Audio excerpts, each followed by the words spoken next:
Wyoming House advances Doomsday bill. State representatives on Friday advanced legislation to launch study into what Wyoming should do in the event of a complete economic or political collapse in the United States. House Bill 85 passed on first reading by a voice vote. It would create a state-run government continuity task force, which would study and prepare Wyoming for potential catastrophes, from disruptions in food and energy supplies to a complete meltdown of the federal government. The task force will look at the feasibility of Wyoming issuing its own alternative currency if needed.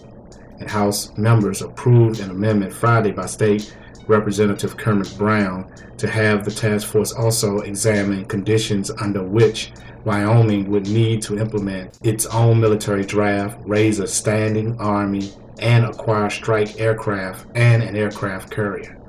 The bill's sponsor, State Representative David Miller, has said he doesn't anticipate any major crisis hitting America anytime soon, but with the national debt exceeding $15 trillion and protests movements growing around the country, Miller said Wyoming, which has comparatively good economy and state finances, need to make sure it's protected should any unexpected emergency hit the U.S. Several House members spoke in favor of the legislation, saying there was no harm in preparing for the worst.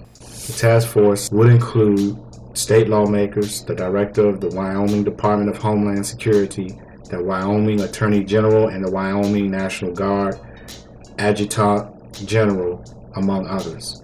The bill must pass 2 more House votes before it would head to the Senate for consideration. The original bill appropriated $32,000 for the task force, though the Joint Appropriations Committee slashed that number in half earlier this week. University of Wyoming political science professor Jim King said the potential for a complete unraveling of the U.S. government and economy is astronomically remote in the foreseeable future.